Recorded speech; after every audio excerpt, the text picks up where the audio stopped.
The following program is brought to you by the University of Alabama.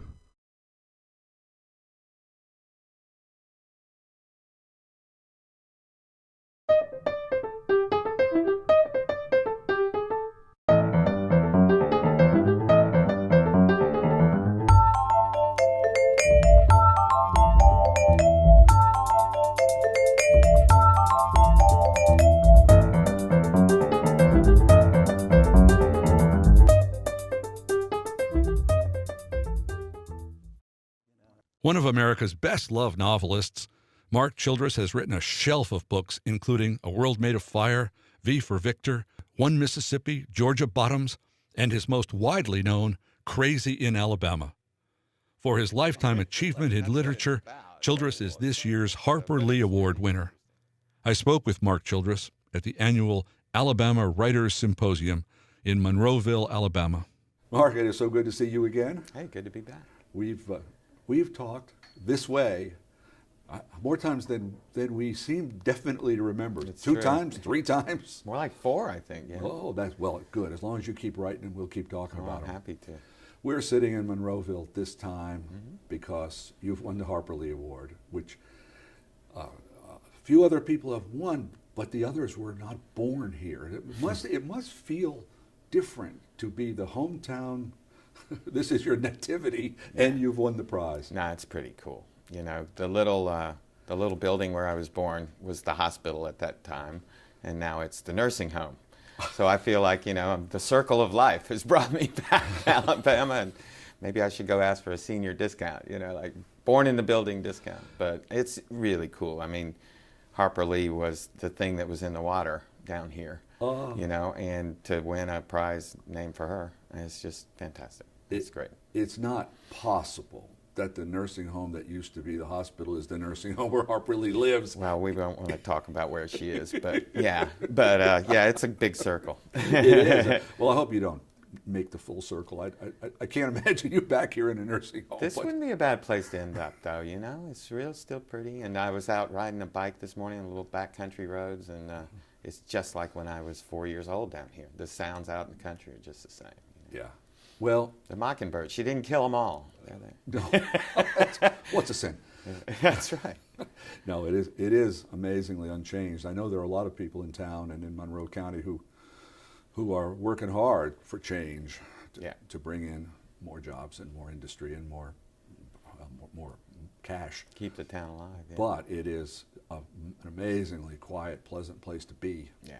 Nice. This is a Lifetime Achievement Award, the Harper Lee Award. I don't know that I don't know if that's how we defined it, but it is the fact. You have 7 novels now. Okay. 7, yes. I think that's right, yeah. The one thing about them that strikes me, and I guess it strikes other people, is that they are really different from one another.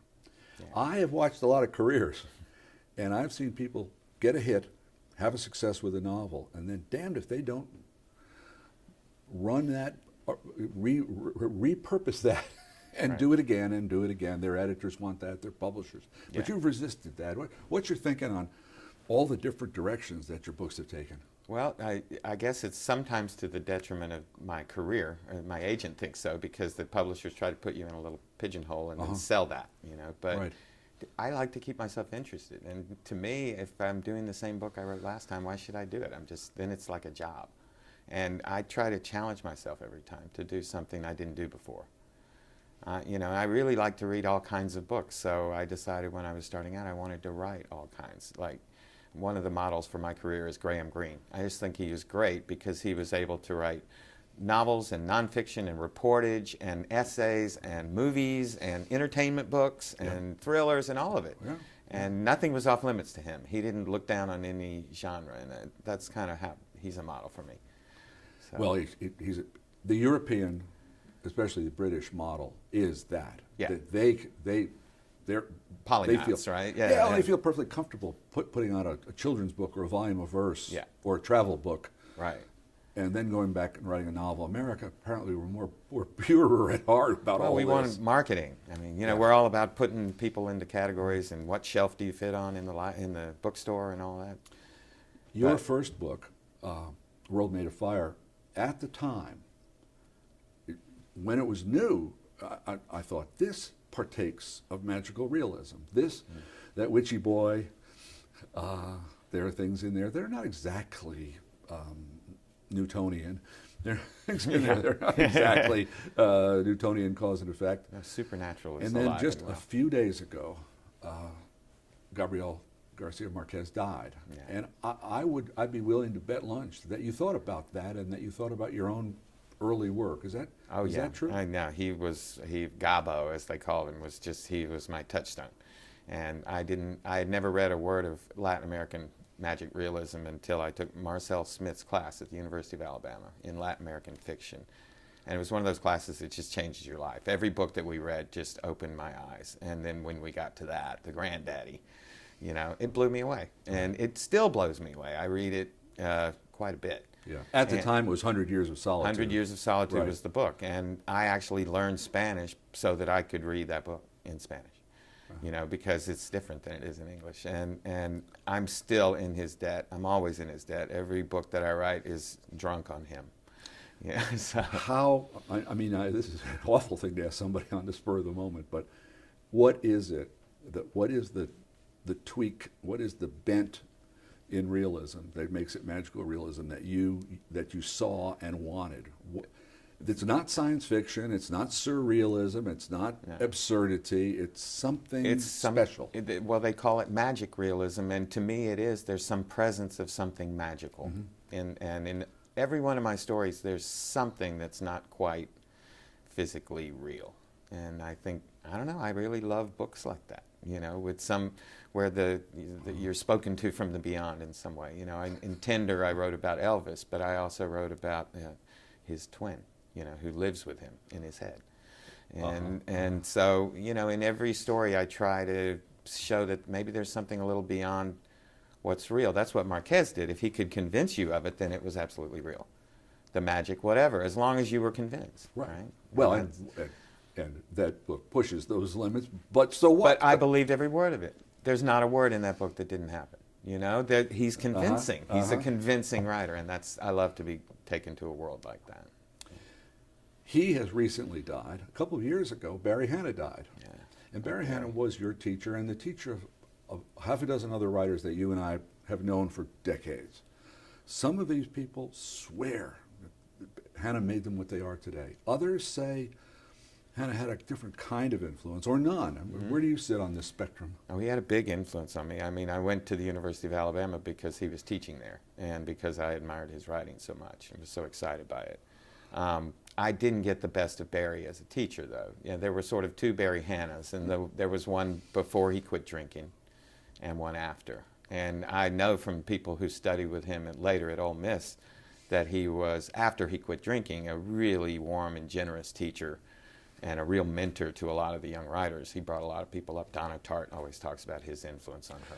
And that was tangential. Yeah, it was really just sort of. But yeah. She bounced off him in a really good way. Yeah. And but when I knew him, he was at the worst of his alcohol problem, and he was at the height of his powers as a writer. So it was an interesting study. It was something to see, how a great writer sort of is becoming unraveled in front of you. Right. But we didn't have the best experience in class with him. Sometimes he was brilliant, but a lot of times he was just not well. Well, we all wondered, those of us who were his colleagues at the time, we all wondered, how does he hold it together at all? How does he produce anything? Right. And he didn't very much. It was wonderful. Actually turned out that was the most productive period of his life as a writer. Right. Airships may be the best work he ever did. And Ray, which he was writing at that time. And Ray, as well. I think Barry's a tragic case where the booze fueled his fiction. And, it was part of the juice that his work had. And then when he quit drinking, which he had to survive, right. Some of the juice went out of it for him. And that was sad. It was sad to watch that. Many years ago, you and I were talking about all of this. And maybe it was the second time that we sat for the cameras. And you had just written Tender. Mm-hmm. And you confided to me a little tidbit of what was going on behind the scenes, but it was not for public consumption. It was not on camera. Well, time has passed. What you wrote a novel, as you just said a moment ago, in which the protagonist was modeled on. Now, he was Elvis. When I wrote it. It was called Elvis the Novel. Then you got into a great tangle with the Elvis estate. What happened? We actually didn't ever tangle with the Elvis estate, but the publisher was so petrified of the estate that they forced me to change the character. I wrote a book called Elvis the Novel with real songs and his real story, and the idea was a fictional biography. Like, it was inside his head, but everything in it was true. Elvis the Novel. Elvis the Novel. I never saw that. No, you didn't. No. Because, the estate existed only to sue people. It was a great big battery of lawyers, and they were running around suing everybody at that time. So the publisher preemptively decided, after they had bought the book, after I'd written it, that they couldn't publish it unless I changed it in a way that the lawyers would approve. So I decided that I would make it a roman à clef, and that I would change his name to Leroy, which, is the king in French, and changed the songs. I wrote new songs for him and decided it was my novel and I could do anything I wanted to with it. So we changed the name of the book to Tender, and we successfully avoided any lawsuit. As it turned out, the principle that I was fighting to establish was established in a court about 5 years later on the When Done Gone case. You remember that? Sure do, yeah. So now, obviously, they could have published my book. And I told them at the time the estate would love this book, but they wouldn't show it to the estate because they were afraid that would provoke a lawsuit. So now they sell the book at Graceland in the gift shop. Do they? Yeah. After all that? After all that. So, yeah, it was a wasted effort on the part of a bunch of lawyers. But they made money. So, right? But no matter what. Yeah. As long as two sides are fighting, somebody makes money. But I really think that was the biggest mistake I've ever made in my career, was agreeing to change that book. The fact is, I had already got the money, and I had spent some of it, and the case was if I pulled the book, then I would have had to pay back the money, and I really wasn't in a position to do that. No. But now I wish I had, because I could have made a really big stink that would have helped the book. The publicity would have helped the book. Oh, yeah. But it probably would have cost a fortune in legal fees. So, I look back on it now and I wish. We published the book in Germany the way I wrote it. It says Elvis over there. Well, they call it actually Heartbreak Hotel, but it's Elvis and all of his songs and everything. So, Elvis rather than Tender.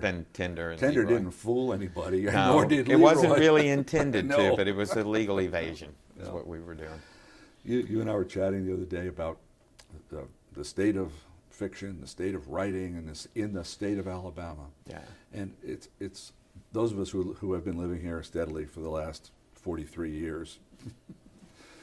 The state's had some ups and downs, and there are a lot of ways in which we're in the news, to say negatively, things are not getting better.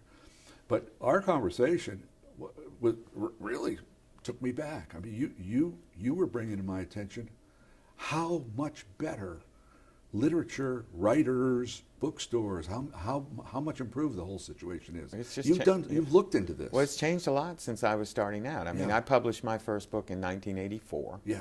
And at the time, I knew of exactly 4 novelists who were living and working in Alabama but publishing nationally. It was Winston Groom, Fannie Flagg, Elise Sanguinetti, and I'm leaving somebody out. Madison Jones. Madison Jones of Auburn, yeah. And other than that, I didn't know of anybody. There were, I believe, 7 bookstores or 8 bookstores, counting the B. Dalton at the mall. Really? There were a few indies, the ones who are still surviving now. Now there's so many writers here. You have conferences full of them. Yeah. From spring to the end of football season, there's conferences up and down the state full of Alabama writers now. There's, I think, 24 bookstores, counting all of the big chain stores and the little stores, and I'm not counting the Christian bookstores in that. Just 24 places where you can buy books in Alabama. So to say that it's worse than it was here is just not true. No, I mean, it's not really, in this case. It's been an explosion. And I'm going to say in my thank you speech about Harper Lee that I think a lot of it's due to her, that she sort of ran the flag up, and a lot of us gathered underneath and decided that there was more to say about it than what she'd said. So I mean, she's sort of the leader. She staked it out for us. Well, it is. It's nice. All we hear in the paper and in media is that bookstores, especially little ones, are in peril. A lot of them are. A lot of them are. It's not a great time to be a bookseller, but the point is, there's 50% more books being published in America now than there were 30 years ago. Right. And that can't be bad. And the whole world is accelerating in the amount of education, number of people who are literate. So I think it's just going to get better. It doesn't matter if we read on a reader or a book, or, you know, people are into reading. And as they get smarter, they get more into reading. So I'm not pessimistic about it. Oh, I wouldn't be pessimistic in Alabama. Well, soon everyone will have written a novel. That's right. Except for the few that stick to poetry. Yeah, we like those too. Yeah. Among my writer friends, there is a cadre of writers who have strong negative feelings about Amazon and the Amazon, the power that is generated by Amazon and their ability to negotiate low rates and high discounts and low rates with publishers, their ability to, when they want to bully small bookstores. But you are not in that club, and you were telling me the other day that there's some stuff that Amazon's doing that's very good for writers, and that it should get said too. Yeah, I think that, you know, Amazon it's like, to be against Amazon is like, wow, I'm really against the advance of time. I mean, Amazon is the future, and they're redefining not just book selling, but all kinds of selling. One example from my own career is my first 2 novels were out of print for 20 years. And self-publishing was so expensive back in the day. I mean, it cost thousands of dollars to put your book, you know, sort of a crummy version of it out yourself. Now Amazon makes that absolutely streamlined and free. I mean, you start for free. And so both of my books are back in print, and they're selling every month an amount that's sufficient to pay my light bill. And, you know, for books that hadn't made me a dime in 20 years, that's a miracle that they have a whole new second life, you know. And Amazon does things like the fact that I can buy any book that's in print in America, and they'll bring it to me day after tomorrow. It's amazing. It is. I'm not going to complain about that. No. No. But, you know, I still love a bookstore, though, and if I've got one nearby, that's where I want to go and buy my books. And I always support the independent booksellers, because they're the ones who promote writers like me, not Amazon. I mean, it's not an unalloyed good, you know, Amazon. No. And I hope they get some competition. I think that would be good. It's not what Jeff Bezos has in mind. No, competition. He's buying all the competition as fast as he crush them or buy them. Yeah, exactly. You will not know this, but you might be amused. Back in the late 70s, I worked for a magazine out of Hilton Head called Southern World. I remember that magazine.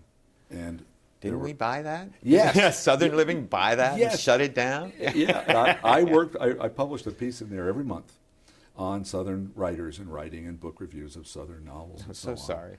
Well, it was interesting because the people who owned it they were a bunch of retired millionaires on Hilton Head Island who decided they were going to start a magazine, and they hired a bunch of writers to generate the copy, and they waited. And I said, what's going on? And I would go down there once in a while, and they'd say, well, there are 2 things that can happen here. We can either fail, which Southern Living would like, or if it looks as if we're not going to fail, they're going to buy us. Yeah. And they bought them. Yeah. And when they bought them, they put them out of business. Well, that was, they did that to a lot of magazines. That was the Remember model. Southern Accents? Yes, right. Gone, well, gone with the wind. That's the Amazon model, except back in hard copy. Yeah. And then, of course, Southern Living was bought by Time Warner, which then sort of did that to it. Oh, yes. You know, so, again, the circle of life. The bigger fish eats the bigger fish. And then somebody else is going to do a startup, though. Garden and Gun came from nowhere, right? Right. So there's always somebody going to fill in the gap if the big boys get too big. Progressive Farmer was small. Yeah. Then Southern Living was huge. 1 page out of that. Right? And then it got bigger, and employed hundreds of people. Then it got smaller and smaller and smaller. Yeah. And now they run it out of New York. So it's kind of sad. It's just an amazing thing. You and I, the last time we talked about Georgia Bottoms. And I think there's magical realism in that, in the sense that every time I look at it, I think, in a town in which surely everyone knows everything about everybody else, she manages to have 6 lovers, and they all don't know about each other. And I thought, there's magic. If you could bring that off. Well, I think she makes a point at some point that she couldn't have done it before air conditioning, because then people left their windows open and heard everything. But now everyone's sitting in their air-conditioned room watching television, so they don't know what their neighbor's up to. Oh, good. Right? It's the march of time. And has Georgia Bottoms come out in paperback yet? Yep, it's out in trade paperback, available everywhere. even on Amazon. But Of but course. please buy it from your independent bookseller. All right. Yes, we can do that. Please. Lately, I've been talking to a lot of writers who, Daniel Wallace to be specific in this case, who is all writer. actually, and several different writers are having books made into plays and Broadway musicals, and of course movies and so on.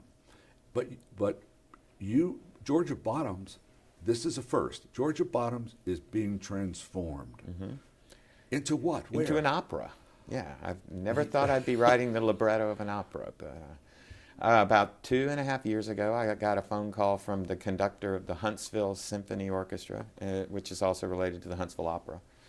And for their 50th season anniversary, they've decided to commission a full-length comic opera of a book about Alabama. And so he's looking around and he found my book and asked if I wanted to collaborate. So we've been working, Gregory Vida, who's this conductor and composer, for a couple years on it. He works a lot harder than I do because he has to write the music. Yes. All I did was condense my story into a libretto, which is an interesting form of writing. But it's been real exciting. We're going to do that. Are we talking about lyrics, so to speak, or are we talking about dialogue and storyline, or both? It's both, but they're not songs. It's a sung-through opera, so it's a completely fully sung, staged opera. So there's 12 characters, and everyone sings their part. And I learned that libretto the words take a long time to sing compared to the amount of time they take to speak. So the first thing I did was cut my libretto in half. When I heard a little bit of music, I'm like, oh, this opera's going to be 12.5 hours long. So I better trim it down a little bit. Well, yes, one vowel. It goes for a long time if she's on a roll, the soprano, and that's what it's about. Quite a long time. Yeah. But it's really interesting. It's a form of writing I never expected to try. What other form of writing are you, besides this? I mean, I'm not that I want you to work day and night, or anything, but you're always at work on a novel. Yeah. So, and I never talk about them when they're in progress. But yeah, I've got another novel going. This is going to be a big thorny one. I can tell it's going to be a bear. Some of them, like Georgia Bottoms, I just knew that story from beginning to end when I started it. So it was fast. I wrote that quickly, but this one's going to be a few years. I can tell. Big thorny mess. Well, let's see. There are 7 books. It's been 30 years. It averages out. Yeah. What was the longest time between ever? 8 years to do One Mississippi. My agent kept, beating me over the head, but that one took a long time. I have some remarks prepared that I'm going to make about you tomorrow, Ooh. as you perfectly well know. And in my remarks, I sort of single out One Mississippi as different from the others in tone. That I think of it as less effervescent, less bubbly, less comedy, and more earnestness, at least, if not grimness. Do you think about One Mississippi that way? No, I know it's a darker book because the ending is very dark, but I always saw that ending. So for me, that didn't surprise me the way it surprised most of the readers of the book. Some people think it's the funniest book they've read. So comedy is in the eye of the... Stephen King said it was the funniest book he'd read in 10 years. Now, he and I have a similar sense of humor, but he wasn't talking about the violent parts. But, there was... I feel like my specialty is that intersection of sort of horror and comedy, where things are so, my mom's saying is, it's so funny, I just forgot to laugh. And moments like that to me are the most revealing. And I like books that catch you up. You're feeling one way and then suddenly, oh my God, that's not funny. Well, that is true. Right? And that's how life is. So to me, that I like a book like that. That's what Marquez did. He stopped you in the middle and turned it into a tragedy and then turned it back into a farce. And I don't know, it's playing with the audience, but that's what we do. That's the job. It's not Georgia Bottoms either. No, and that was much more, on the face of it, a very straightforward story, Not only do you have the 7 books that are different, distinct from one another, very praiseworthy, you also seem to live in a different city for each book. Yeah, I do. I'm following the Tennessee Williams Trail. But now you're in Key West and you like Key it. West. I love it a lot there. You're not moving. I'm not saying that. Oh, I'm always ready to move again, but I have a book to finish. Right. I can't move till the book is done. But Well, it's agreeing with you. You look very well. You look very healthy. Thanks. Are you on a regimen of a sort? I just ride my bike all the time down there, and You do? it's great in Key West because it's flat, and so you can just keep going and going and going. But yeah, it's a good place for me. It's I lived in New York for 10 years, and I love New York. I mean, I really loved the theater being a couple subway stops away. Right. But I did not love the winter, and I finally, at this age, admitted to myself that I'm a very weather-dependent person. And on a sunny day, I feel good. And so Key West, we have 300 sunny days every year. So it agrees with me. On alternate days, you can write libretto, and on the other days, you can work on this on the novel. Still mysterious That's right. novel. And a movie I'm writing also. And I will get. Oh, you are. Yeah. Good. Also I like to do two things at once. It's great. If I run out of energy, I move to the other one. Well, I'll get myself up to Huntsville when Georgia Bottoms is. You have to come to opening night. It could be the longest night of your life, but we're hoping there'll be some humor in it. Mark, as always, great pleasure. Thank you very much. Thanks, Don.